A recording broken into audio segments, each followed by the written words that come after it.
Hello அஸ்ஸலாமு அலைக்கும் friends. Shahana cooking சேனல்லேருந்து நான் பேசுகிறேன்.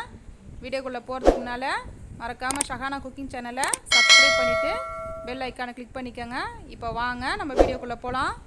இன்றைக்கி பார்த்தீங்கன்னா நம்ம மசாலா வடை தான் நம்ம செய்ய போகிறோம். ரொம்ப கிறிஸ்பியாகவும் அதே சமயத்தில் ரொம்ப டேஸ்ட்டாகவும் இந்த வடையை நம்ம செய்யலாம்.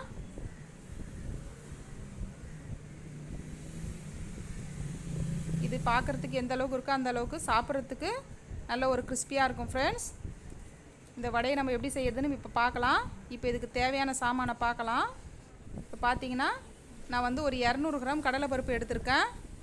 இந்த கடலைப்பருப்பை 2-3 டைம் நல்லா வாஷ் பண்ணிவிட்டு நல்ல தண்ணியில் ஒரு 1 ஹவர் ஊற வச்சுக்கோங்க. இது கூட நான் 1 டேபிள் ஸ்பூன் பச்சரிசியும் போட்டு நான் ஊற வச்சுருக்கிறேன். பாருங்கள், தண்ணி இந்த அளவுக்கு தெளிவாக இருக்குது பாருங்கள். இந்த அளவுக்கு நல்லா நீட்டாக வாஷ் பண்ணிவிட்டு இந்த மாதிரி ஒரு 1 ஹவர் ஊற வச்சுக்கோங்க.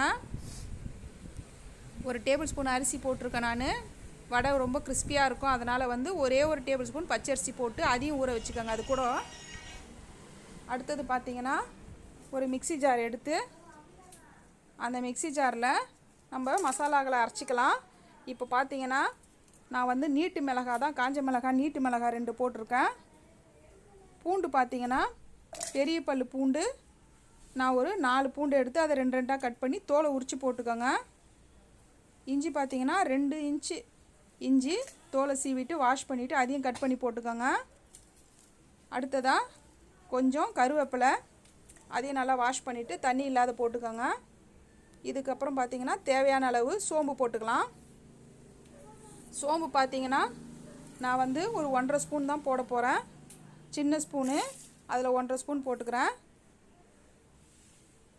இந்த மாதிரி நம்ம தண்ணி கொஞ்சம் கூட ஊற்றாத ஃபஸ்ட்டு இதை கொஞ்சம் கொரப்பாக அரைச்சி எடுத்துகிட்டு வந்துடலாம்.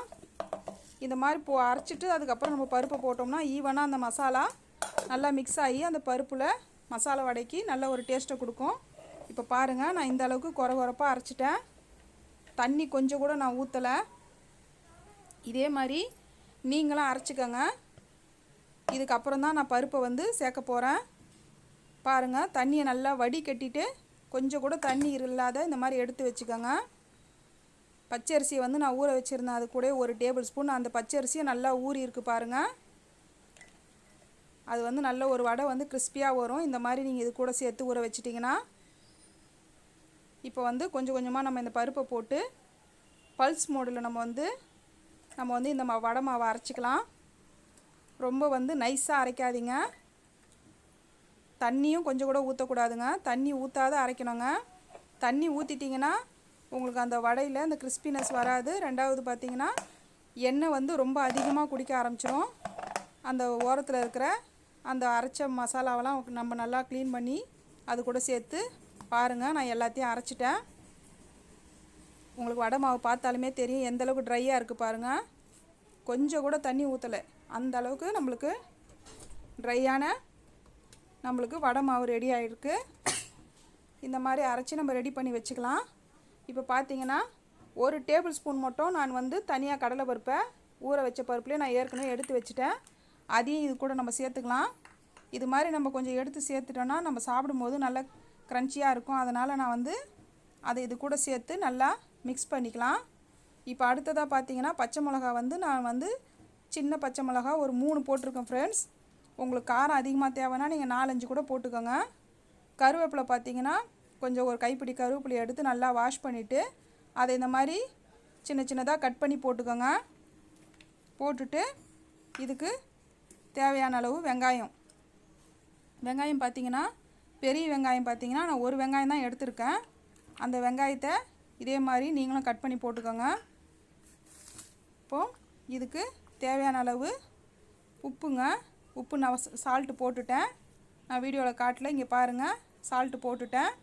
நான் 1 ஸ்பூன் தான் போட்டிருக்கேன். உங்களுக்கு எந்த அளவுக்கு உப்பு தேவையோ அந்த அளவுக்கு பார்த்து போட்டுக்கோங்க. ஏன்னா உப்பு அதிகமாகிடுச்சுன்னா நம்மளால் சாப்பிட முடியாது. அதனால் உப்பு கரெக்டாக பார்த்து போட்டுக்கோங்க.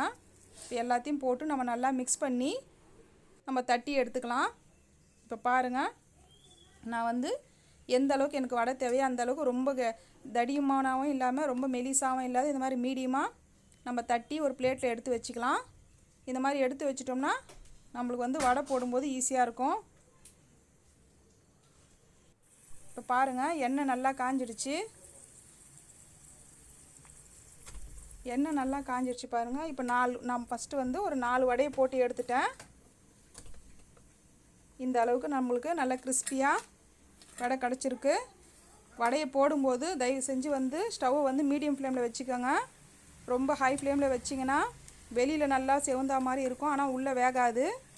அதனால் மீடியம் ஃப்ளேம்லேயே வச்சு நல்லா செவந்து வந்ததும் அதுக்கப்புறம் நம்ம திருப்பி விடலாம். இப்போ பாருங்கள், நான் வந்து என் கடாயில் ஒரு 4 வடை தான் நான் போடுறேன். உங்களுக்கு எந்த அளவுக்கு உங்கள் கடாயில் எண்ணெய் வடை பிடிக்குமோ அந்த அளவுக்கு நீங்கள் போட்டுக்கோங்க. போட்டு இப்போ பாருங்கள், நான் வடைங்களை எல்லாத்தையுமே ஃப்ரை பண்ணி எடுத்துகிட்டு வந்துட்டேன். எனக்கு ஒரு 200 கிராம் பருப்புக்கு 12 வடை கிடச்சிருக்கு ஃப்ரெண்ட்ஸ். வடை வந்து ரொம்ப கிறிஸ்பியாகவும் இருக்குது பார்க்குறதுக்கு. பாருங்கள், இந்த அளவுக்கு கிறிஸ்பியாக இருக்குது. உள்ளே நல்லா சாஃப்டாக இருக்கும். நீங்களும் இதே அளவுங்களோட ட்ரை பண்ணி பாருங்கள். ரொம்ப டேஸ்டியாக நம்ம வீட்லேயே கிறிஸ்பியான முறையில் மசால் வடை ரெடி பண்ணிடலாம் ஃப்ரெண்ட்ஸ். எண்ணெயும் உங்களுக்கு ரொம்ப பிடிக்காது. பாருங்கள், உள்ளே நல்லா சாஃப்டாக வெந்திருக்கு, வெளியே நல்லா கிறிஸ்பியாக இருக்குது.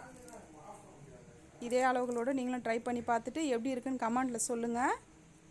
இந்த வீடியோ உங்களுக்கு பிடிச்சிருந்தா லைக் பண்ணுங்கள், ஷேர் பண்ணுங்கள், மறக்காமல் சப்ஸ்கிரைப் பண்ணுங்கள் ஃப்ரெண்ட்ஸ்.